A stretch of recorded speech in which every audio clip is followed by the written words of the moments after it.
ನನ್ನ ಹೆಸರು GS ಲಕ್ಷ್ಮಣ ಅಂತ, ಸೋಗೂರು ಹಾಲು ಉತ್ಪಾದಕರ ಸಂಘದ ಸೊಸೈಟಿ ಡೈರೆಕ್ಟ್ರು. ಈಗ ನಮ್ಮ ಸಮಸ್ಯೆ, ನಾನು ಹೈನುಗಾರಿಕೆ ರೈತ, 4 ಹಸುಗಳಿದ್ದಾವೆ.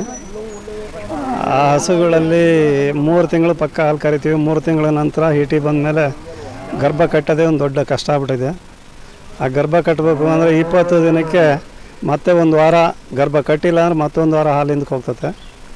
ಆ ಒಂದು ವಾರ 20 ದಿನಕ್ಕೆ ಒಂದೊಂದೇ ವಾರ ಅಂದರೆ ಮತ್ತೆ 10 ತಿಂಗಳೊಳಗೆ ನಮಗೆ ಸುಮಾರು ನಾವು ಬರೀ ಹಿಂಡಿ ಖರ್ಚು ಮತ್ತು ಮೇವಿನ ಖರ್ಚನ್ನು ನೋಡ್ಕೊಂಡು ಹಸುಗಳು ಸಾಕೋದು ಕಷ್ಟ ಆಗ್ಬಿಟ್ಟಿದೆ.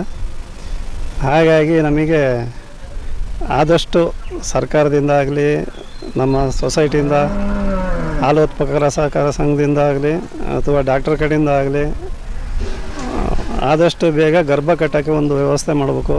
ಎಲ್ಲ ರೈತರಿಗೂ ಆ ಗರ್ಭ ಕಟ್ಟೋದೊಂದೇ ದೊಡ್ಡ ಸಮಸ್ಯೆ ಆಗಿದೆ. ಆ ಗರ್ಭ ಕಟ್ಟಿತು ಅಂದ್ಬಿಟ್ರೆ ಮತ್ತೆ ನಮಗೆ 10 ತಿಂಗಳು ಹಾಲು ಕೊಟ್ಟು ಮತ್ತೆ 2 ತಿಂಗಳು ಗ್ಯಾಪ್ ಕೊಟ್ಟು ಮತ್ತೆ 7 ತಿಂಗಳಿಗೆ ಮತ್ತೆ ಕರು 9 ತಿಂಗಳಿಗೆ ಮತ್ತೆ ಕರು ಹಾಕಿದರೆ ರೈತರಿಗೆ ಯಾವ ಸಮಸ್ಯೆನೂ ಇರೋಲ್ಲ, ಯಾವ ಕಷ್ಟನೂ ಇರೋಲ್ಲ. ಅಷ್ಟು ನೀಟಾಗಿ ಹಾಲು ಕರೆದು ಜೀವನ ಮಾಡ್ಬೋದು. 3 ಹಸು ಕಟ್ಕೊಂಬಿಟ್ರೆ ಒಂದು ಸಂಸಾರನ ಖಂಡಿತ ಸಾಕ್ಬೋದು. ಅಷ್ಟು ನೀಟಾಗಿ ನಾವು ಜೀವನ ಮಾಡ್ಬೋದು. ಗರ್ಭ ಕಟ್ಟಿಲ್ಲ ಅಂದರೆ ನಮಗೆ ಹಾಲು ಇಲ್ಲ, ಹಿಂಡಿ ಖರ್ಚು ಇಲ್ಲ, ಮತ್ತು ದೊಡ್ಡ ಸಮಸ್ಯೆ, ಅವ್ನು ಸಾಕೋದು ಕಷ್ಟ ಬಿಡ್ತತೆ. ಆ ಪರಿಸ್ಥಿತಿಯಲ್ಲಿ ರೈತರಿದ್ದಾರೆ. ಆದಷ್ಟು ಬೇಗ ನಮಗೆ ಸರ್ಕಾರದಿಂದ ಆಗಲಿ ಅಥವಾ ನಮ್ಮ ಸೊಸೈಟಿಯಿಂದ ಆಗಲಿ ಯಾವುದರಿಂದ ಆಗಲಿ ನಮಗೆ ಆದಷ್ಟು ಬೇಗ ಗರ್ಭ ಕಟ್ಟೋ ಒಂದು ವ್ಯವಸ್ಥೆನ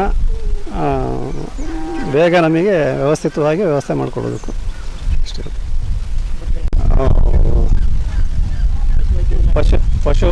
ಪಶು ವೈದ್ಯಾಲಯಕರು ಮತ್ತು ಸಹಕಾರ ಸಂಘದವರು ಪ್ರತಿಯೊಬ್ಬರು ಪ್ರತಿ ತಿಂಗಳು ಬಂದು ನಮಗೆ ಪ್ರತಿ ವಾರನೂ ಬಂದು ನಮಗೆ ಹಸುಗಳಿಗೆ ಟ್ರೀಟ್ಮೆಂಟ್ ಮಾಡ್ತಾಯಿದ್ರು. ತುಂಬ ಅನುಕೂಲ ಆಗಿತ್ತು.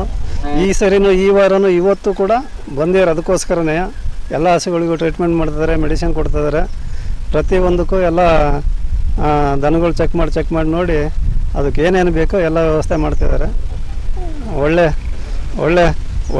ವ್ಯವಸ್ಥಿತವಾಗಿ ಎಲ್ಲ ಡಿಪಾರ್ಟ್ಮೆಂಟ್ನವರು ಬಂದು ಇದು ಮಾಡ್ತಿದ್ದಾರೆ. ಗರ್ಭ ಕಟ್ಟೋದನ್ನು ಕೂಡ ಇವತ್ತು ವ್ಯವಸ್ಥಿತವಾಗಿ ಡಾಕ್ಟ್ರುಗಳು ಬಂದು ವ್ಯವಸ್ಥಿತವಾಗಿ ಎಲ್ಲ ಕೆಲಸ ಮಾಡ್ತಿದ್ದಾರೆ.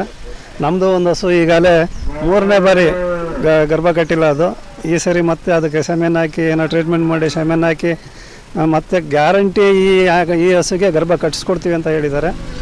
ಹಾಗಾಗಿ ನಮಗೆ ಈ ರೀತಿ ಫಂಕ್ಷನ್ಗಳು ಈ ರೀತಿ ನಮಗೆ ಇದನ್ನು ಮಾಡ್ತಾ ಇರೋದು ಒಳ್ಳೆ ಸಹಕಾರ ಆಗೈತೆ, ಸಹಾಯ ಆಗೈತೆ. ಇದೇ ರೀತಿ ನಮಗೆ ಸಹಕಾರ ಕೊಡ್ತಾ ಇರಲಿ ಅಂತ ನಾನು ಕೇಳ್ಕೊತೀನಿ.